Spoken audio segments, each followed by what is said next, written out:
রমজান এলেই আমাদের মনে পড়ে যায় বুন্দিয়ার কথা। সারা বছর না খেলেও রমজান এলে বুন্দিয়া না খেলে যেন ইফতারি সম্পূর্ণ হয় না। আসসালামু আলাইকুম ভিউয়ার, জিতু কুকিং হাউজের আজকে আয়োজনে থাকছে বুন্দিয়া রেসিপি। ঘরে বসে কিভাবে খুব সহজেই বুন্দিয়া তৈরি করা যায় সেই রেসিপি আমি আপনাদের সাথে আজ শেয়ার করব। ধৈর্য ধরে পুরো রেসিপি আমার সাথে থাকলে আপনারাও বাসায় বসেই পারফেক্ট বুন্দিয়া তৈরি করতে পারবেন।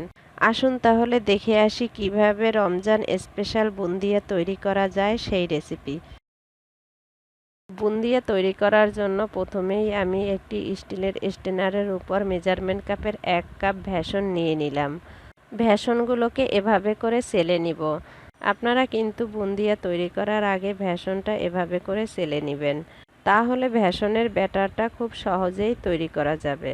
আমার ভেষনগুলো চালা হয়ে গেছে। এবার আমি 1 কাপ ভেষনের জন্য ওই কাপেরই নিয়ে নিব 1.5 কাপ পানি।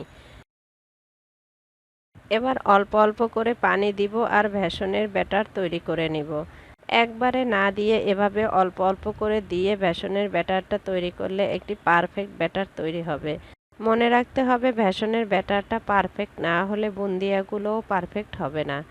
হাতে একটু সময় নিয়ে এভাবে ভালো করে মিশিয়ে নিতে হবে। এই যে দেখুন ভিউয়ার্স, আমার ভেষনের ব্যাটারটা তৈরি করা হয়ে গেছে। এবার আমি এর মধ্যে দিয়ে দিব হাফ টি স্পুন লবণ।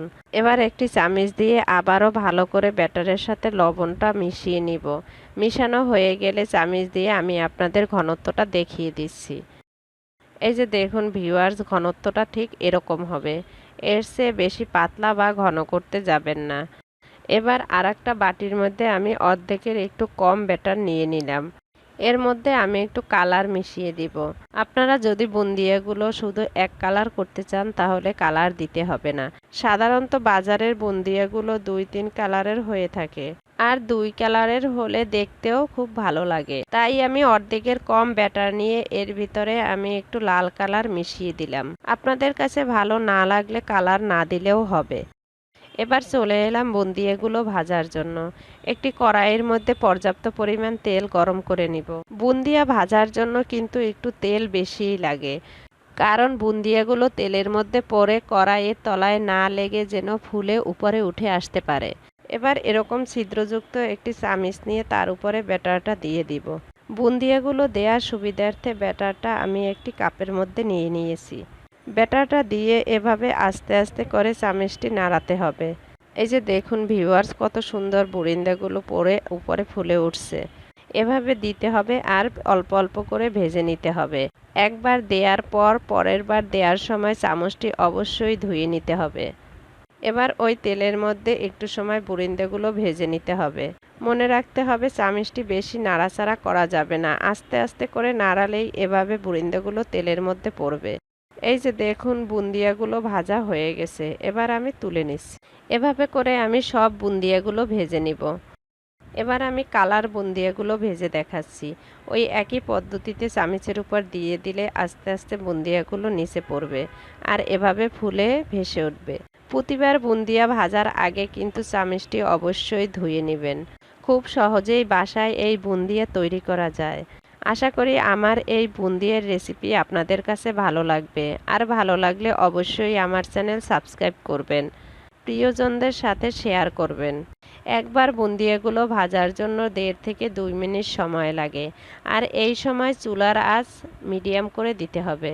চুলার আঁচ বাড়িয়ে দিলে বুন্দিয়াগুলো পুড়ে যাবে, তখন খেতে কিন্তু মোটেই ভালো লাগবে না। এই যে দেখুন ভিউয়ার্স, আমার বুন্দিয়াগুলো ভাজা হয়ে গেছে। বুন্দিয়াগুলো দেখতে কত সুন্দর হয়েছে।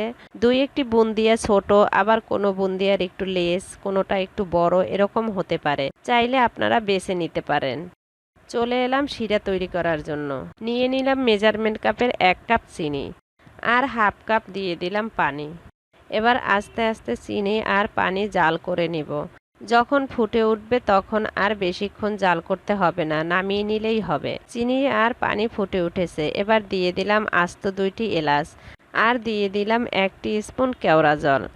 চাইলে আপনারা ঘিও দিতে পারেন। যখন চিনি আর পানি ভালো করে ফুটে উঠবে তখন এর মধ্যে দিয়ে দিলাম অল্প একটু লেবুর রস। লেবুর রস দিলে চিনি আর পানি জমাট হয়ে যাবে না, তাই লেবুর রসটা দেওয়ার চেষ্টা করবেন। বুন্দিয়া দেওয়ার আগে আমি কিন্তু চুলাটা বন্ধ করে দিয়েছি। এবার এই চিনির শিরার মধ্যে আমি বুন্দিয়াগুলো দিয়ে দিলাম, দিয়ে একটু নেড়ে চেড়ে আমি 1 ঘন্টার জন্য ঢেকে দিব। এই 1 ঘন্টা সময়ের মধ্যে আমি 2-1 বার ঢাকনা খুলে নাড়া দিয়ে দিব। ফিরে এলাম 1 ঘন্টা পর। এই যে দেখুন ভিউয়ার্স, আমার বুন্দিয়াগুলো কত সুন্দর হয়েছে, আর চিনির শিরাটাও একদম টেনে গিয়েছে। আপনাদের বুন্দিয়া যদি এরকম হয় যে চিনির শিরাটা অল্প অল্প থেকে যায়, তাহলে আপনারা একটু চুলার উপরে দিয়ে নাড়াচাড়া করে নিতে পারেন, তাহলেই হয়ে যাবে। ফিরে আসছি পরিবেশনের পর। এই যে দেখুন ভিউয়ার্স, অল্প সময়ে অল্প উপকরণে তৈরি হয়ে গেল ভীষণ মজাদার বুন্দিয়া। আশা করি আপনাদের কাছে ভালো লেগেছে। এতক্ষণ কষ্ট করে আমার সাথে থাকার জন্য সবাইকে ধন্যবাদ। আল্লাহ হাফেজ।